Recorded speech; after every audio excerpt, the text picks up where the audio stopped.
Setahu saya mayoritas ketua KPK itu berakhirnya nggak baik. Mayoritas. Setahu saya hanya Pak Ruki yang berakhir dengan baik. Ketua KPK pertama. Yang lahir tuh berakhirnya tidak baik itu semuanya. Jadi kita jangan bilang Firly, ini semuanya ada masalah ini. Ya. Pak Antasari masuk bui. Oh, sadis lagi tuh, ya kan? Ininya itu. Kejadiannya itu pembunuhan, Pak, ya. Lalu kemudian kita ingat juga Pak BW, ya kan, sama Pak Abraham, ya kan. Kalau tidak salah sampai statusnya tersangka mereka itu.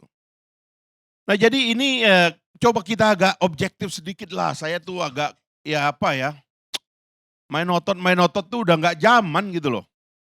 Coba agak berpikir konstruktif sedikit ya. Waktu direvisi ini undang-undang karena memang temuannya terlalu banyak. Persekongkolan ini sekarang nih Anas Urbaningrum keluar nih, lihat aja nanti. Emang sekongkol, saya ini juga objek sekongkol.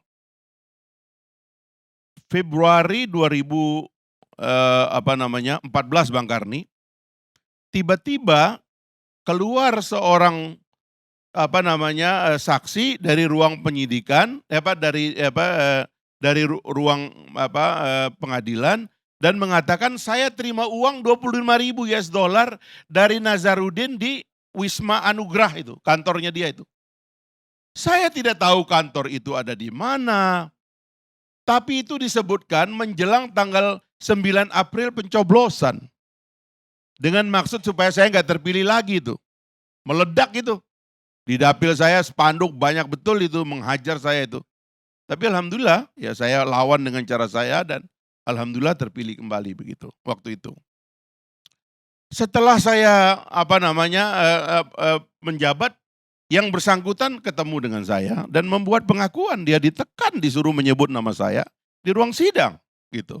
Nama penyidiknya segala macam lengkap. Dan itu konspirasi yang terjadi pada semuanya, termasuk nanti Anas akan cerita bagaimana Nazarudin diperankan. Bajingan ini semuanya ini. Dipakai di depan ruang sidang untuk nakut-nakutin orang. Dipakai untuk meres hakim, untuk nakut-nakutin hakim. Gencet sana, gencet sini, hancur itu sebenarnya. Itu lembaga udah busuk kok. Makanya waktu kita bikin angket, kita bongkar satu-satu, ketahuan semua kok.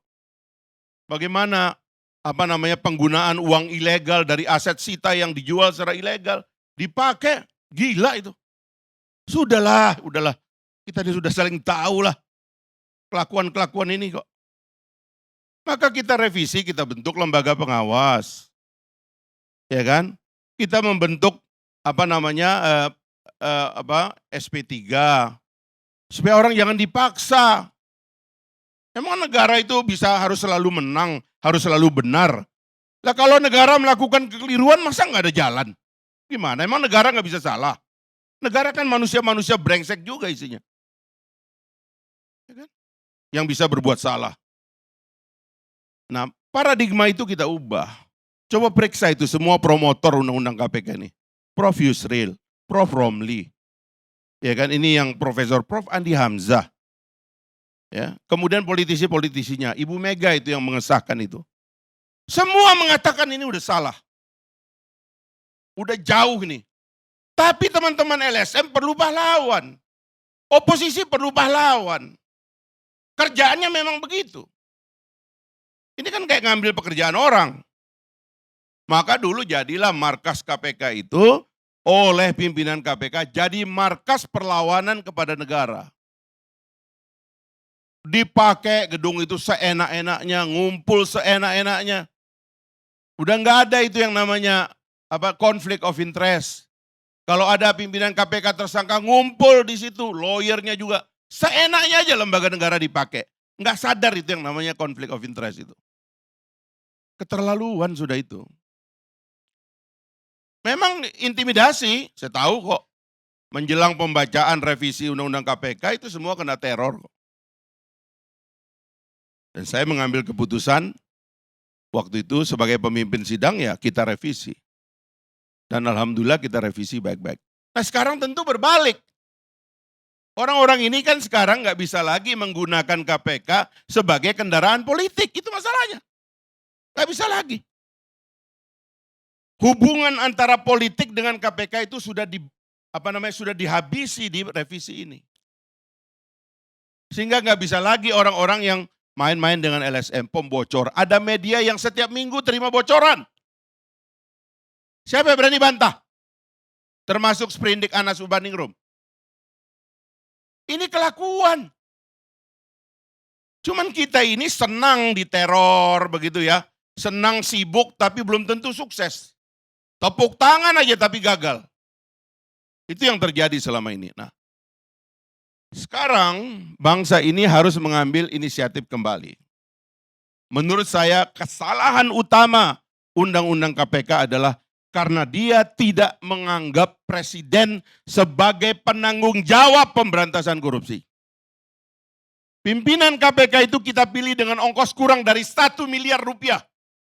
Tapi Presiden Republik Indonesia besok kita akan pilih dengan uang 100 triliun rupiah. Mana bisa tanggung jawab pemberantasan korupsi diberikan ke satu lembaga yang pimpinannya dipilih dengan uang 1 miliar.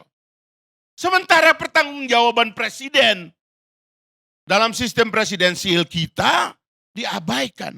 Maka dalam revisi kita masukkan KPK sebagai bagian dari eksekutif supaya ada tanggung jawab presiden, terutama dalam membentuk pengawas, dan dia juga bisa ditagih harusnya dengan undang-undang baru. Kamu presiden, kamu dipilih oleh rakyat, berdarah-darah orang ikut kampanye, ikut pemilu. Masa tidak bertanggung jawab untuk pemberantasan korupsi? Itu yang saya suka provokasi Bang Kari, saya bilang saya jadi presiden setahun korupsi saya kubur. Bisa itu. Power presiden terlalu besar. Dan kita baca dalam sejarah dunia bagaimana presiden-presiden yang baik menuntaskan pemberantasan korupsi di negaranya dengan sangat cepat itu bisa dilakukan. Nah sekarang mesti kita pikirkan ulang. Saya kemarin sebagai anggota partai Bang Karni datang ke KPK karena ada semacam ikhtiar untuk mengumpulkan partai-partai terkait pemberantasan korupsi. Saya ingatkan pimpinan KPK, saya bilang, seharusnya partai politik yang punya proposal untuk memberantas korupsi. Jangan dibalik. Jangan seolah-olah KPK mau mendidik partai-partai untuk memberantas korupsi. Lorong mereka mau berkuasa kok. Yang berkuasa yang punya proposal dong. Saya bilang, saya setahun sebagai presiden, saya kubur itu korupsi bisa. Ya kan? Dan harusnya presiden capres-capres nih mulai ngomong itu. Kalian bisa memberantas korupsi enggak? Cengar-cengir aja ke sana kemari itu orang. Mana proposalmu memberantas korupsi? Enggak ada kok. Galang sana, galang sini, isi otak enggak ada. Memberantas korupsi bagaimana? Ntar apa-apa, perkuat KPK ngomong. Bagaimana memberantas korupsi? Perkuat. Lo KPK 1 miliar, kamu 100 triliun kok. Bagaimana kok dibalik-balik? Nah, logika-logika ini yang mesti kita lawan. Ya. Karena kita ini begitu orangnya.